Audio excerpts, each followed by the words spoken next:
Hello there, welcome to our show. An extra show, something I wasn't planning on doing, but I'm now doing it. Right, I'm going to talk about Possessor, which is the second film by Brandon Cronenberg, who's David Cronenberg's son. Get out of the way quick, then we can just move on. Because one of the funny things about this film is, yeah, you can see change of what his father has done in the past. Especially some of the Dead Ringers, you see the little influence there. The film reminded me much more of John Frankenheimer's Seconds. That was the film I was thinking about a lot watching this film. Because it was about living other people's lives, and it was in a very similar type of unease in your own skin that isn't quite the same as David Cronenberg's films, who have a much smoother surface, really. This film felt much more jittery, even though it wasn't shaking the camera, it was just jittery, about identity and stuff.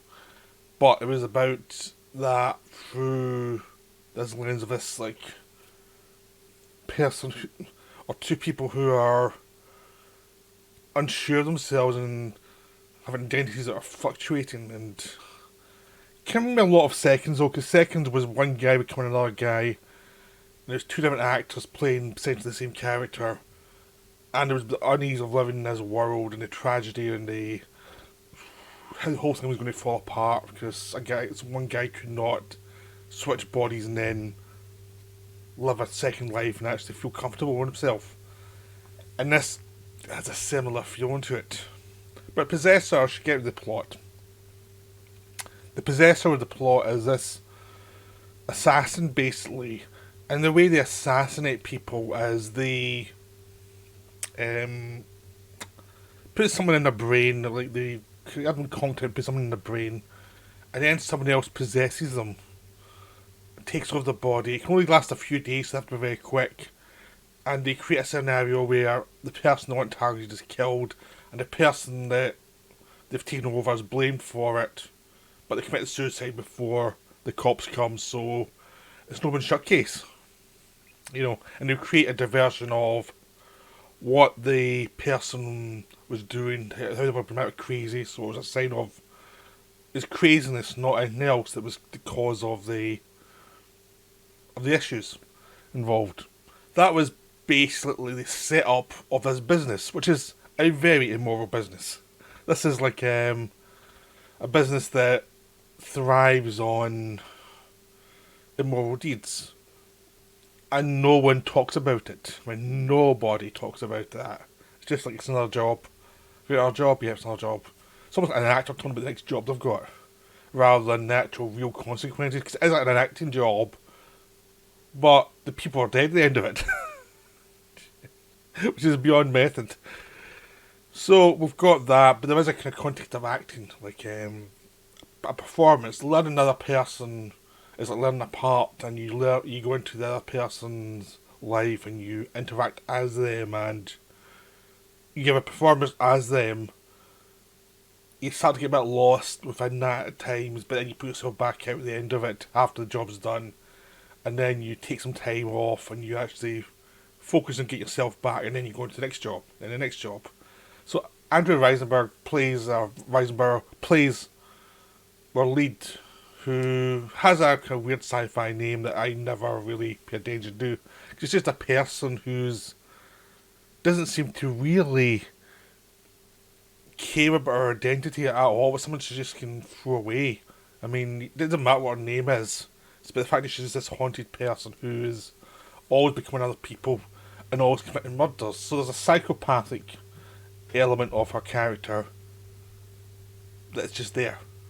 Into this situation itself becomes the next case. I mean, really, she's been trying to. Andrew Riseborough is trying to go home and deal with her husband, her child, and she's getting distance from them. She's remembering the deaths, and she's imagining the deaths on her husband, and she's getting dislocated from them. She's trying to go back towards them, but she's getting dislocated, and she's getting told by Jennifer Jason Leigh, who's her boss, that it's not a good thing to do. The kind of job she's doing, you can't really have that kind of connection. It's going to confuse things. She can't help it because she's a human being. But that's a kind of difference, really, is that for most of the time she's not that, but then she needs that to actually do her job. So it's a kind of curse as well as something that's needed. It's something there's no way around it. There's bits of both emotional and lack of emotion within her character, even though she's very much a predator. Then from that, she has to go to the next job, which is a very important job because they're going to get shares in this company if they pull it off, as well as money, which means they'll all be doing a lot better off. So she has to go into the life of this guy who's the loser boyfriend of the daughter of the CEO.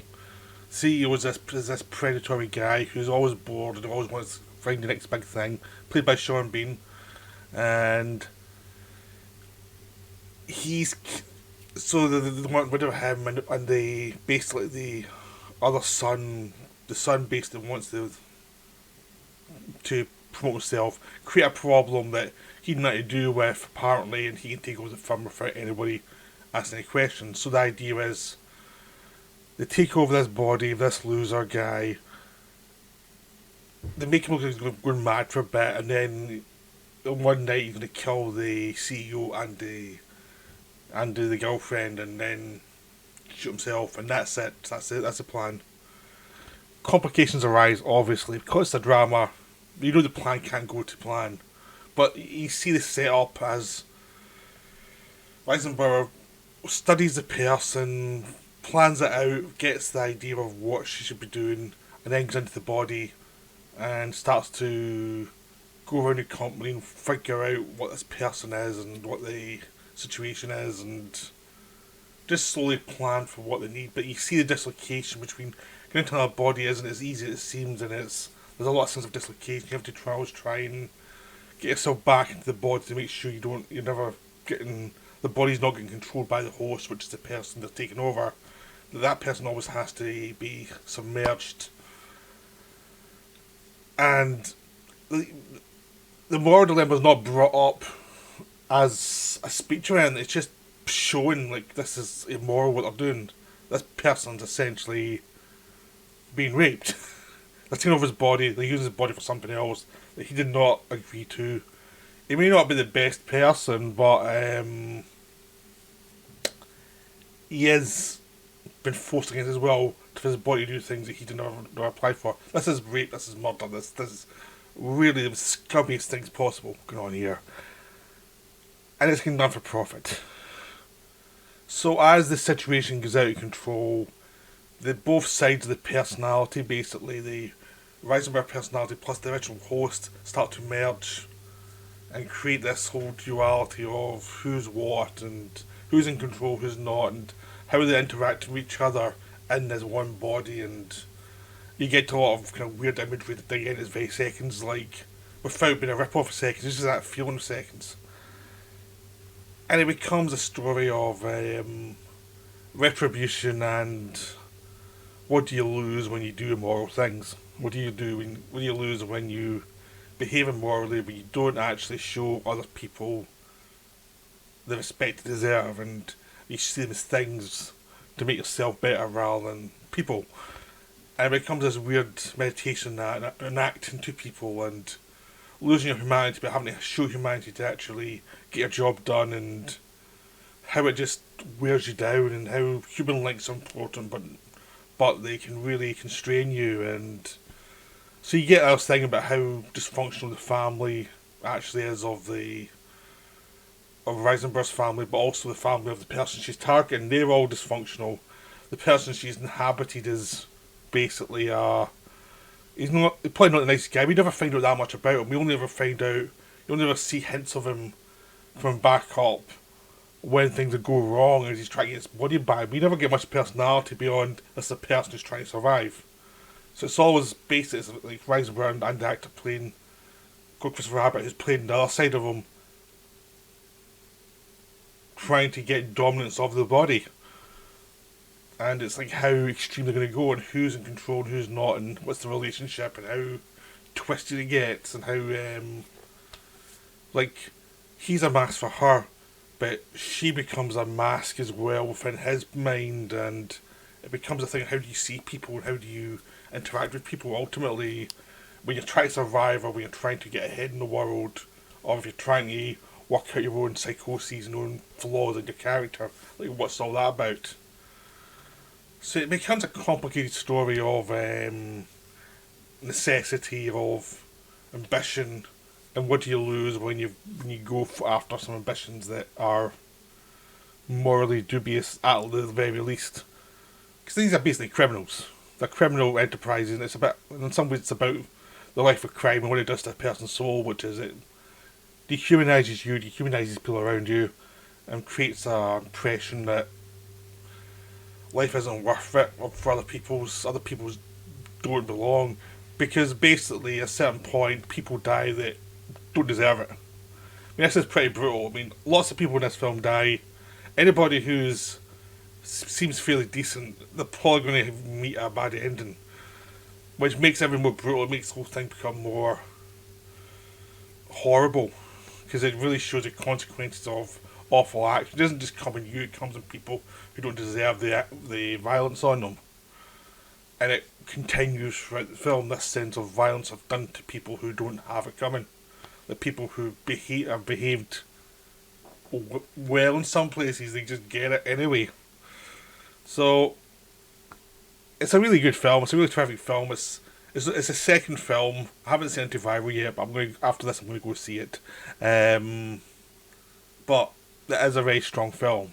You know, it's definitely unique. It's not quite as unique as, because I've already felt the influence of seconds in it, and something like Shivers feels a bit more unique than this one, but it's still a very, very strong film. You know, it's like you can't really complain if something is not as unique as almost genius level works. You know what I mean? It's like, this is still very, very, very good work. This is really good. It's really strong in thematics. It's really strong in how things evolve within a situation, how the situation evolves constantly, so on control.